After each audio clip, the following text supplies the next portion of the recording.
Welcome. I'm Father Mitch Packel. Welcome to EWTN Live. We're bringing you guests from all around the world. Our guest tonight is someone who's traveled all around the world, as we'll hear. But she is a religious sister based in Washington, D.C., who has dedicated her life to love and service. Even prior to taking religious vows, she took an oath to defend the United States and served around the world as a doctor and surgeon with the U.S. Army, retiring with the rank of colonel.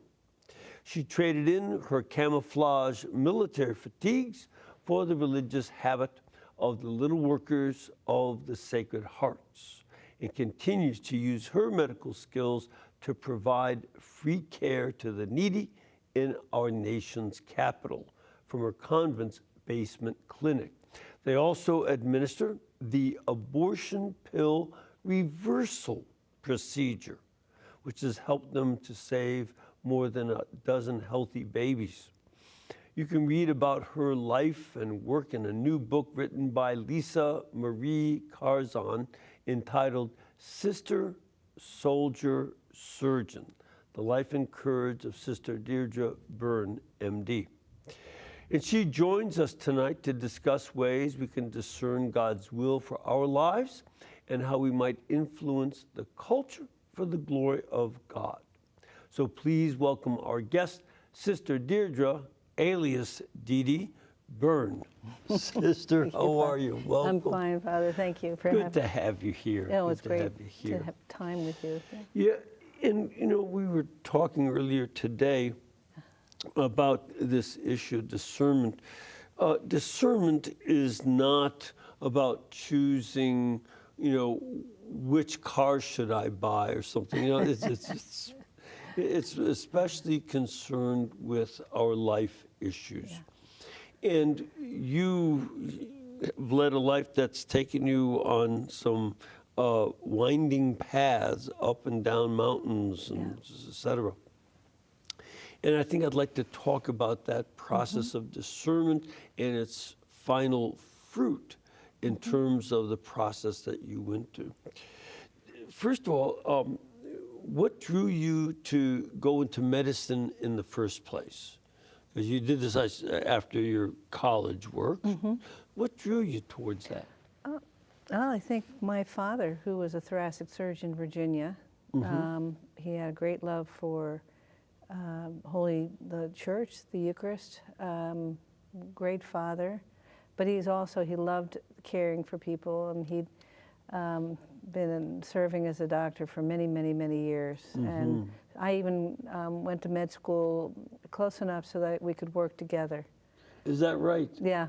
Yeah, you said that you'd even gotten into the surgical theater with your dad? Right. Well, when I was a little girl, you'd hear we didn't see much of him during the week. The phone rang. I remember one time in the middle of the night, so I knew he had to go out. So I quickly snuck out, hid in the back of the car. And then when I knew that the roads were enough where he couldn't turn around, I would go, surprise. And then we made it to the operating room, and he'd let me sit outside. And it was funny because he's a pretty quiet guy, but in the operating room, he was like a transformed human being. He was always cracking jokes or, you know, quoting poetry as he's, you know, doing some repair work on somebody under anesthesia. Wow. So, yeah, he was a Renaissance guy in one way. Yeah. So you ended up getting accepted into Georgetown University Medical School. Right. Then that was a miracle, but. Yeah. And you graduated from there, and you got into the military. Was that how you planned your life, or how did that come about? Well, I joined the military from the very beginning. Of medical school? Yeah, they have a special program for anybody who's listening and is going to med school. It's very expensive, and even in those earlier days, it was expensive. And there's 8 children. There were 5 of us in some kind of graduate or you know, postgraduate studies. So I signed on the dotted line after talking to my mom and dad about it. Sure. And said I'd like to do this to help. So the schooling education was free. Yeah, the military will pay for medical school if you give 1 year of service Per as year. a doctor A year per year. year that Yeah. you got help. You know, I had a roommate in graduate school who went to Vanderbilt Medical School on that same program. Yeah. And he ended up loving the military very much. Yes. You know, it's a very admirable way to. Especially in healthcare, because we're on the healing end of the war. We're not, you know, we are there supporting the bravest of the braves. So they're out there, you know, to defend us. So they're not sleeping at night, so we can sleep. Yes. I fell in love with our soldiers, the families, the mothers, the wives that had to stay back, the husbands that had to go off, and you know, for a year or two sometimes, especially when we were at war, away from family. Yeah, in great danger. And Yeah. you yourself, did you stay mostly stateside? Did you go traveling? What did you do as a Army surgeon? Well, I first did family medicine because I can't ever make up my mind about things. So after I finished my training, I volunteered for overseas missions. So as a family doc, I spent 13 months in the Sinai Peninsula. Got to take care of the monks at St. Catherine's. Did you? Great stories there. Yeah. And then I went to Korea. So folks know, St. Catherine's is a monastery at the base of Mount Sinai on the Sinai Peninsula. Yes. And they claim to have the plant that was the burning bush. And they have tremendous number of manuscripts and ancient writings, and it's a very strict monastery. They have a library there that since the 4th century, they have a library with climate. The climate is so pure that manuscripts back to dating the Iliad and the Odyssey, they have the first printing, and it's in parchment, so on like deerskin or something, you can actually see a defect in one of the papers from the hoof of the you know, deer, sheep whatever or it deer. was. Yeah, a lot of sheep and goats. And they had a big fire in the 1800s, discovered, so some of the walls went down, discovered manuscripts and certain things in the walls of St. Catherine's. Yes. They also have some of the oldest icons in the world. Yes. Beautiful icons. And so I became close to the monks, even though I didn't know the issues between Greek and Roman Catholic, but they would invite me, would dress like a little Russian, you know, lady, and they would let me go and pray with them during the liturgy, which was really a special thing. And then they let me go. I ended up doing sick call for some of the monks, even though we didn't speak the same language. We kind of spoke the language of smiling and everything. And one old monk, I don't know how old he was, 200 years old or something, and he pushed everybody out. It was just myself and him. And he opened up a bottle of cognac or something, you know, wiped off the dust, and then we just sat there having a few drinks together. So it was a nice little experience. It's a very special place to go visit. It really is. So you were in Sinai, where else? You mean the military? Yes, in the military. For the family army. So then I did a lot of stateside stuff, and then Afghanistan was my final hurrah. And that was a surgeon. Yeah, I'm sure. Yeah. Sure. Now, having had what most everybody would say is at minimum an interesting career as a family doctor and military surgeon, general surgeon. Some would even call it fairly exciting.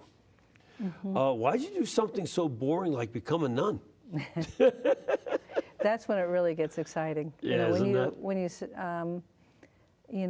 but I was called since I was a little girl. As my mom says, my vocation started in utero. So as a little girl, I felt that drawing. You know, you just feel certain things appeal to you, or caring for people who need help, children with Downs and whatnot. I was always attracted to that sort of thing. Soup kitchens. So But that process of making the transition from being an officer with a good rank of colonel, doing all this service all around the world and in the United States, what was that process like of, discerning that you're going to make a transition from that commitment to a commitment as a religious sister? There wasn't really a transition. I was doing both. I have the community I'm with, the Little Workers of the Sacred Hearts. Our foundation is Southern Italy. During the war, many of them, my superior, Sister Licia, was a little girl when the Germans occupied her village. She saw the U.S. Air Force come and they bombed the village nearby, and they were freed by America, and they had always a great love for the United States. And so when I was in this little precarious position of entering the sisters, this was pre-September 11th, I had initially joined a unit that backed up Walter Reed Army Hospital and before I met the Little Workers, and to help fray the costs, I would do a lot of overseas work in Africa, places like that, to keep my surgical skills up. I happened to be up in Manhattan the morning that the towers fell, and by that afternoon I was there giving food and water with some of the Missionaries of Charity. So I saw firsthand that ground zero devastation. And then things started to ramp up. The reservists started being called in.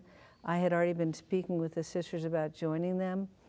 And they basically, through permission, through the Vatican, I don't know what office, basically if I could finish my formation and make first vows, I could then, wear the uniform when needed. And for medical people, it's at the most 3 months that I would be away. And my first 2 deployments one was at Walter Reed, which is 10 minutes away. The other one was in Fort Carson, Colorado. And then the third was Afghanistan. So it wasn't too bad, because I would also go away periodically to serve in Africa or in Haiti, places like that.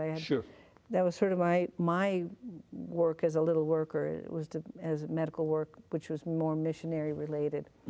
So I finally retired in 2009, and so continued on the medical work as a religious sister full time, without fearing it wasn't fear, because I enjoyed it, but without being pulled away from the community, because we are a traditional community. We live together in a house, and we have, our strict prayer time.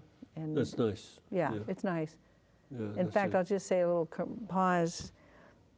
Our community started in southern Italy, and they're Calabreses, which means they're Calabresi testadora, and that means they're a little hard-headed. Yes. Good for the good sense. Yes. So after Vatican II,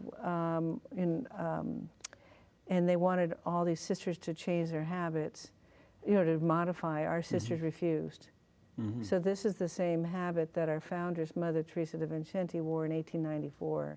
And that for me was consoling, to know that they weathered the storm of, the Vatican II changes, and they persevered in their faith and their love for, the church and the work that they do. Yeah, the Vatican Council document never said for sisters to stop wearing habits. That's not in there. But to modify. Yeah, it said to modify, because some of them might not be so, they talk about some of them might not be so healthy, especially in high heat areas, things like that. And just to adapt. But some folks just I think that was a part of the poison that has hurt many religious sisters, by having them say that you have to change. I think if you can stay, any community that can remain the foundation of what the founder and the founders had wanted from the very beginning, that is a good sign of good life and perseverance. And so to have to change and modify, when that's not what the founder and founders had visioned from, whenever they started.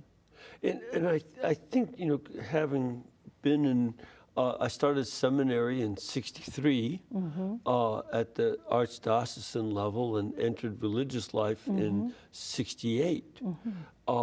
And watched this transition take place. And I think a number of religious were telling themselves they wanted to follow the original charism, but at the same time, they very frequently filtered what they thought was the original charism of the founder through a number of modern values that had nothing to do with it. So, you know, in the 60s and early 70s, focus on freedom, on psychological wholeness, and a number of other issues that came up. That became a filter through which people saw the charism, and oftentimes what happened was they got rid of the charism and no longer taught if they were a teaching order or and right other things, and lost their identity. And I think that has hurt a lot of the orders since then. It has. They've lost their, it became more secular. Yeah. Cardinal Hickey, who became my spiritual director in early, when did I operate on him? It was in '96 at Georgetown. He came over for open heart surgery, and I was the chief resident on the cardiac surgery service at that time, and we became very close. It helped because he was the cardinal in Washington. Right, So, right. and my brother was a priest at that time there, so he knew me at a different level. But he used to call it a feminist virus that infected a lot of these sisters. Yes. Because I had been looking at medical communities, thinking that might be the right fit for me, but they were, unfortunately, they were giving out birth control pills and, you know, all sorts of things that were not life-giving. For me, that was a contraindication of becoming or joining that community. Yeah. This is again part of the discernment process. There are these subjective attractions and repulsions, you know, that we can feel toward a certain way of life. Some things would just draw us in. Some things say, no, that's not I. You know, it doesn't fit me at all. But besides those subjective elements, there's objective reality. You can't allow a policy that contradicts the basis of so much of our own moral teaching and say that no, the moral teaching will change to what we're doing. We'll help change it. Yeah. That was the attitude among many folks, say in regard to birth control and abortion even, where some Catholic schools were teaching how to do abortion in the hospitals, etc. I think when they stop praying, you know, I think that's what happens with both priest and religious, when you start to kind of whittle away the prayer time. And for me, I learned a lot about the Eucharist with a very dear friend of mine, Sister Philip Marie Burley, who hopefully one day I'll be able to talk about her euthanasia. But, and I spent a lot of time with Mother Teresa's sisters, and of course, they have such a beautiful love for the Eucharist. And when I met the little workers, we have adoration at the minimum. Our community has it twice a day for an hour. And, you know, our founder, Blessed Greco, said, it was before the most blessed sacrament that I found the love of Jesus and the power of that love. And that really, I would say that spoke to me directly, those words. Yes. I felt like it was a sword piercing my heart in the beautiful sense. Plus, the friendship I developed with my superior, Sister Licia, who was a little Southern Calabrese, who was full of joy, which is an Italian trait anyhow. They're always happy and singing and, you know, very joyful. So religious life is a beautiful way to live in community, to serve. As I say when I get up in the morning, in my old military terminology, boots on the ground. Lord, who is it that you want me to help today? It's really a free life because, you know, the vows of poverty, chastity, and obedience is really one that allows you to be free to serve without holding on to things that may be not healthy. And that's what happened to some of these sisters, the sisters that, you know, became a little bit more liberal in their dress and whatnot. And I think along with that, because again, thinking back to those days in the 60s and 70s, there were a number of people who said, well, my work is my prayer. And oftentimes ended up neglecting prayer, whereas it seems that your community says, no, we have to keep focused on Jesus to know what work he wants us to do. Well, for me, for sure. You know, well, most of our sisters are school teachers, and they have, you know, it's very scheduled. If I didn't have that structure, I'd be in the hospital all night. You know, it's just my nature. But I always knew I had to get moving. I had to see patients quicker because I wanted to get home in time for adoration. Sure. And that was my big focus, is to be home to pray with the sisters. Yeah, I don't think we can underestimate the power of it. And there's something I've, you know, oftentimes reflected on, that, you know, the key to getting a lot done is praying a lot. You know, spending time, and not just petitioning, and that's often important, but it's not just asking God for things. It's spending time with him, in union with him. And while it seems like a waste of time, it's almost as if that time with our Lord makes it possible for him to do a multiplication of the minutes instead of the loaves. And we end up getting more done than if we didn't pray. And this is often, I think, yeah, Sister case. Philip Marie used to tell me, well, she would tell people when she gave retreats that you need to spend at least an hour a day in prayer before the Blessed Sacrament. And after one talk, some man came up to her. He was a CEO, had, you know, a lot of children, was a very busy man. He came up, he was really agitated. He said, "Sister, I'm CEO, this," and he goes on through a whole list, and she looked at him, she said, "Oh, you need 2 hours a day for the Blessed Sacrament." Yeah. You know, something like that happened with St. Francis de Sales. The mayor said that to him of his city. Now, too busy, said, no, you need 2 hours. You've been, as a sister, you take time to pray, but you're also doing a lot of medical service and helping people. And you've been noticing a number of problems that we have with the medical care that we're getting, not just in terms of the professional quality, but the way that policy and government come in. And one of the stories you told about, and you've got a video about it, was a Sister Burley who died. Sister Philip Marie Burley. Yeah, you mentioned her tonight. What was, you know, what was the issue? Okay, so Sister was a precious blood sister from O'Fallon, Missouri. It was during the COVID period. She was in a nursing home, and she was not terminally ill, but chronically ill. Her brother dies, and she's supposed to have surgery, so I flew in with another friend around to see her, who knew Sister for 40 plus years. We were there to be at her bedside, and we were going to make plans to bring her to Washington to let her recuperate. We have like a little mini hospital in our DC convent. But when we arrived, she was in a coma, and they had made her, put her on hospice care, and said she was, what's the term now, I'm blocking, she's not able to make decisions on her own.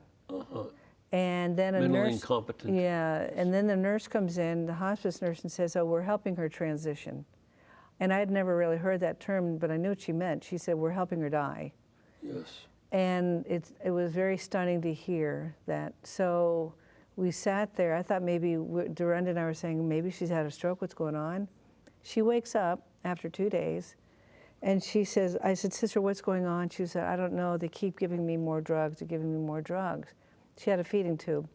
4 months of this, we called friends from all around, so someone was always at her bedside, and to assure that they would keep the nutrition going and whatnot, because when we stepped out, things would stop. And then until the 1st of April, when they shut us out, said you cannot come back, clamped her feeding tube, turned off her oxygen, and started to over-sedate her. And a friend of mine, Janice Clark, the week before, because we had spent $6,000 on an ambulance to bring her to DC, Janice got a lot of video footage on her, sister sharing her life, talking about her vocation, really beautiful words. She was beautiful with that, because she did international retreat work. I think she was on your show a long time ago, if I remember. And so on the 1st of April, they said, you can't come back. And Janice gets sister's taped her and says, sister, how do you feel about that? She said very clearly, I don't think that's right. They didn't ask my opinion. I don't know why they're not going to let you come back. And then 12 o'clock, Janice was literally pushed out, and she was dead 4 days later. The priest that I had contacted, he told me that on Sunday he wasn't even allowed to go in to see her, but he forced his way in because he was the priest for that nursing home. Sure. And he gave her the apostolic blessing, anointed her, and said, texted me and said, sister, I'm sorry, but she's not really responding. She's still alive, but not responding. She died on the 4th of April. And, you know, Core Bishop Gregory Mansour, who was is now the bishop of the Eastern Eparchy of the Maronite. Right? He called me that morning and said, I'm really sorry. He had heard through the Lebanese pipeline that sister had died.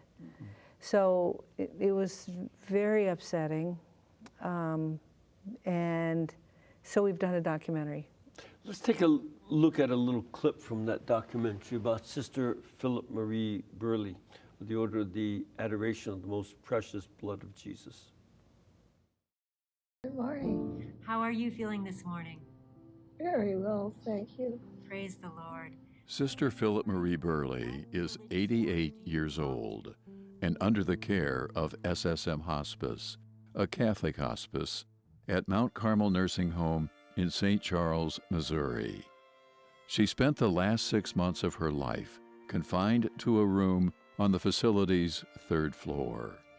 Friends visiting her would comfort her, talk with her, and routinely record their conversations.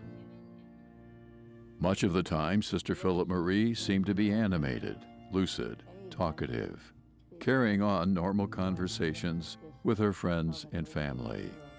But at other times, observers say a lot of the times she was heavily sedated, all part of what seemed to be a deliberate attempt to end her life. Something is happening. In 6 days, Sister Philip Marie Burley will be dead.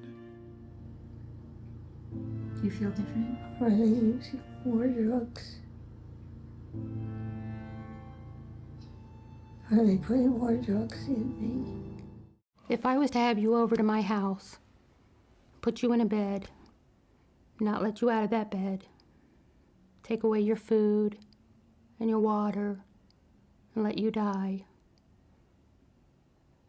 I'm going to be charged with murder, right?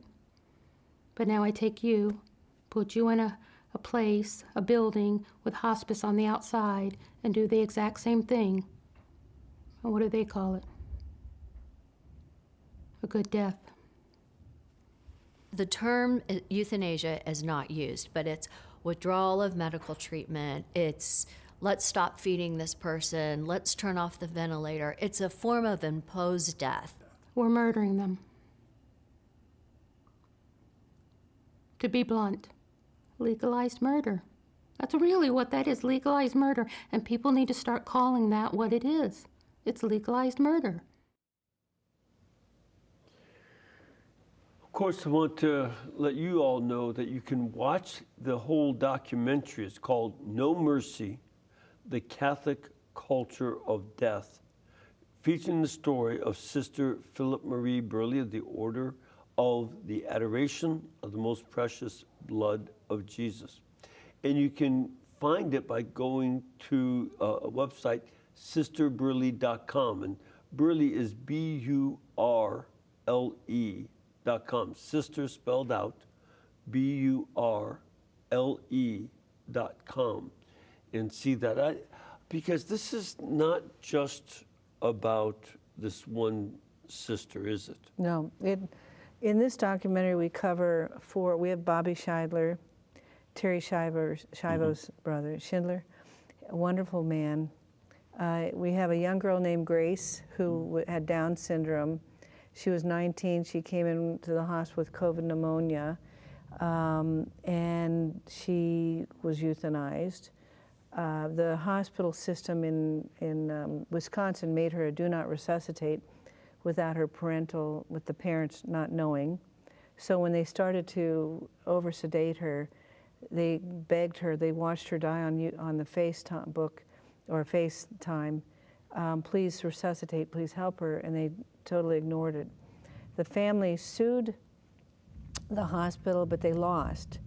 And the Wisconsin legal system said it's okay for hospitals now to make you a do not resuscitate without family acceptance. So that's a very scary thing now, what's going on. Yes. And then the fourth person we had on our documentary is Roy Schumann. Roy is... I've had him on this program. So Roy is a convert to from Judaism to Catholicism. He's wonderful, devout Catholic. His mom was a Holocaust survivor, but she died in a nursing home. She was euthanized. And so he talks about that. And so you survive the Holocaust, but you can't survive a nursing home in Florida. Yeah. And so if this can happen to Roy's mom, to Sister Philip Marie, to a Catholic sister, so my whole desire is to try to alert people. I'm a whistleblower in this regard, to try to teach that redemptive suffering is a beautiful aspect of our Catholic faith, that we should not hasten the death of somebody. Let the Lord call us at our time to be prepared. Be careful with your living wills. You have to make sure you don't write something that 10 years ago that you might change your mind now. Make sure you have a good healthcare proxy. And wear your brown scapula, receive the Eucharist, have a good confession and anointing, and then the apostolic anointment that you could probably share a little bit about that. Yeah. That completely erases all temporal sins. Temporal punishment due to sins, and so that we're prepared. But meanwhile, if you're suffering in this hospital bed, this suffering is such a powerful tool to use with your children or your loved ones in purgatory, or even with yourself. Mother Teresa had a woman in Belgium who was riddled with arthritis, couldn't move, and Mother would go visit her, and she said, Mother, I'm going to use all my suffering for you. And she came back years later and she said, I think because of you, I believe our Lord has blessed us. Your suffering helped our community to serve the poorest of the poor. And this isn't just something that we sort of feel or make up. It's what St. Paul wrote in Colossians 1:24-25. I make up for what is lacking in the sufferings of Christ by my own sufferings for the sake of his body, the church. Christ takes our sufferings, and as we give it to him and unite it with his suffering on the cross, it becomes something that is more than just our own inner strength or personal character, but it becomes a gift that benefits the rest of the church. We need to take a little break. We'll come back. I want to get some of your questions and your comments for sisters, so please stay with us.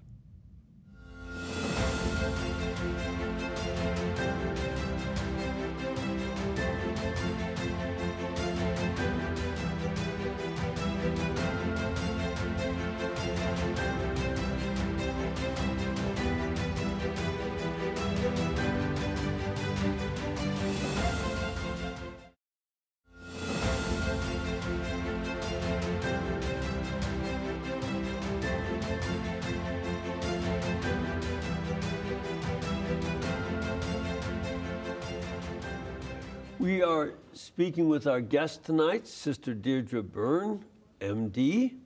And we want to also recommend the biography that was written about her. It's called Sister, Soldier, Surgeon, The Life and Courage of Sister Dierdre Byrne, MD, by Lisa Marie Carzon, PhD. It is item number 3768 at Religious Catalog, 3768. Just go to EWTNRC.com and you can order that book there as well. Okay. You ready for some questions? Sure. Let's start off with a caller. Mike, you're calling from the Commonwealth of Pennsylvania. What can we do for you today? Yes, good evening, Father Mitch and Sister Byrne. My question to Sister D.B. Byrne is this. With her experience in the military, I'd like to hear her perspective on why there seems to be so many suicides occurring within the ranks of our military. I don't know if this is just an issue being sensationalized by the press, or if it is generally a serious concern. I tend to think it is, considering that it seems like there's a big movement within certain policy circles to push out all our chaplains and also not even allow them to visit them in military hospitals. And there was one episode I watched one time where there was a book, a manual they came up with, helping soldiers cope with the stress of combat. But it sounded so Christian biblical, they discontinued it. So I didn't know if this is just a societal issue overall, or if the military is truly contributing to, or forces trying to force our military to be so secular that our military personnel don't know where else to turn. I'm just kind of curious what you have to say. By the way, Mike, are you also from the military? No, I was the Peace Corps, Father. Okay. Great question. Yeah, it is a great question. Thank you for that. I'm not a big expert, but it's interesting because, first of all, I agree that we don't have enough religious support in the military. We need more priests. As a little commercial break here, we do need more Catholic priests.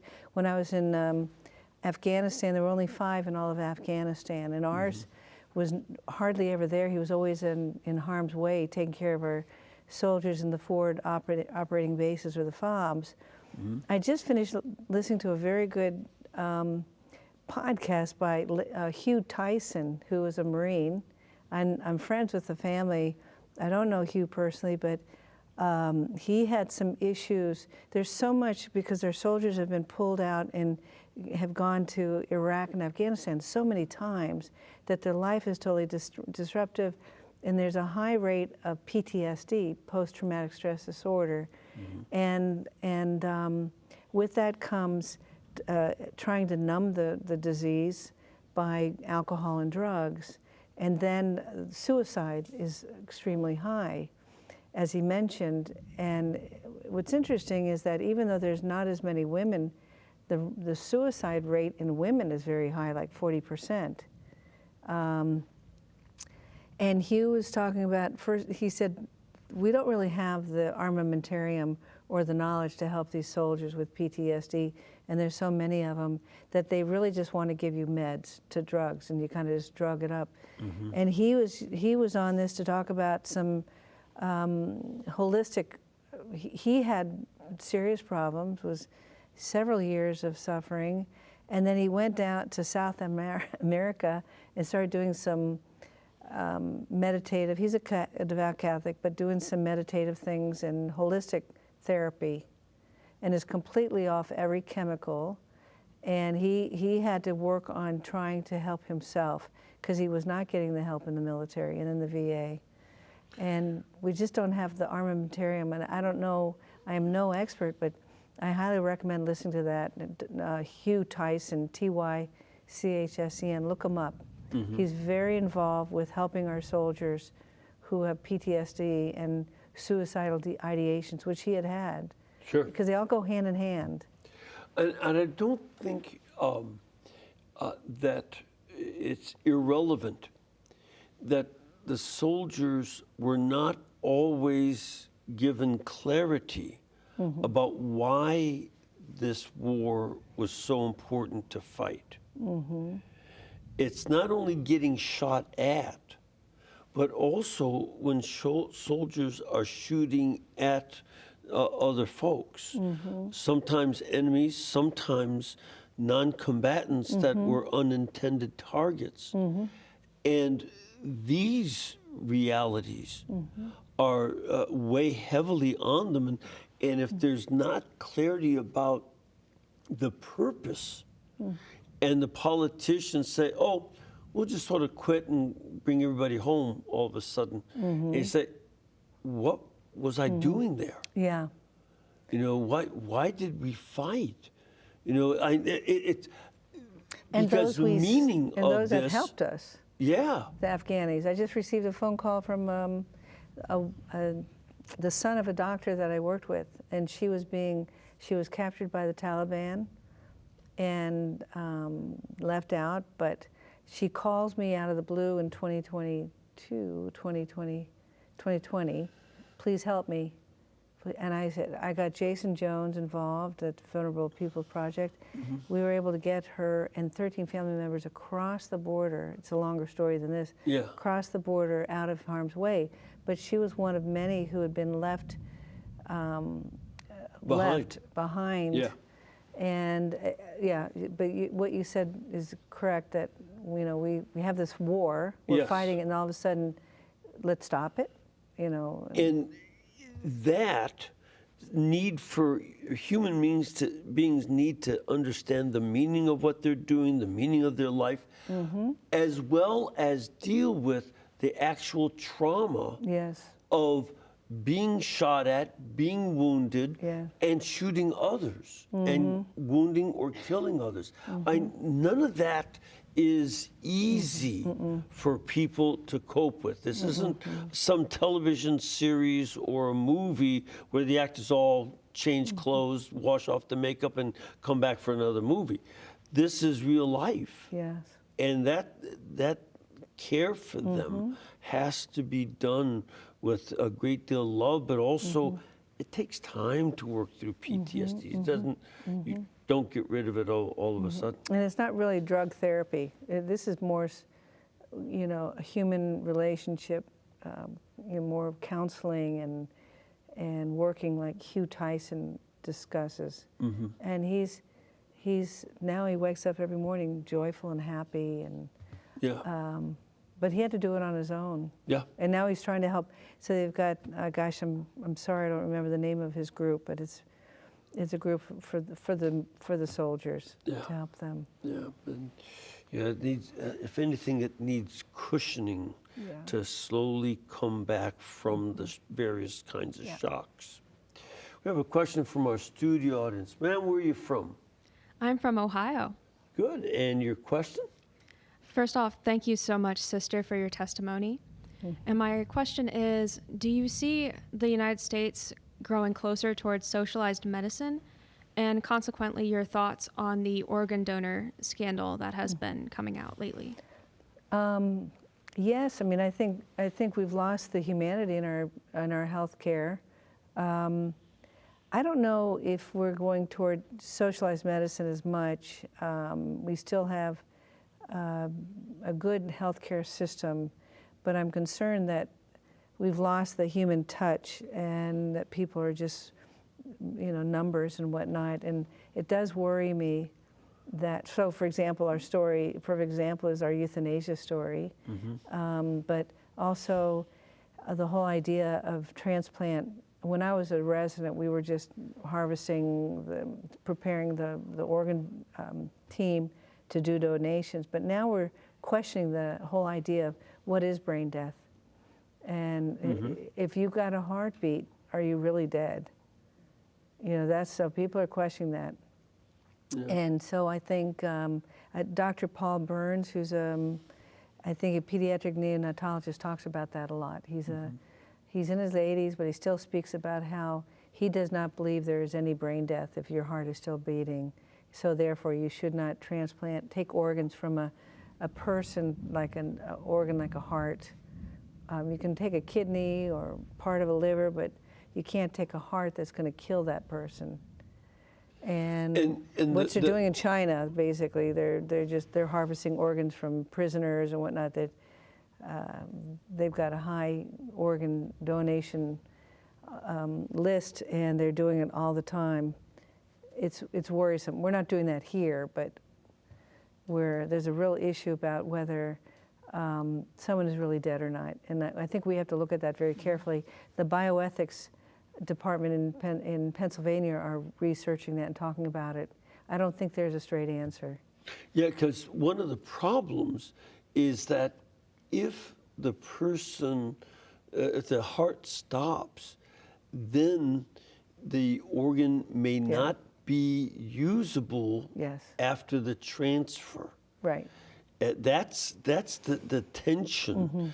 You have to have that organ very much alive, but at the same time, you ought not kill one person in order to give it to There's another. some cases. So a very dear friend of mine has a liver transplant. She's probably the longest living liver transplant. But the young man who she received the organ from was in a severe car accident and crushed his whole head. And the family got together and they said, this is not a survivable injury.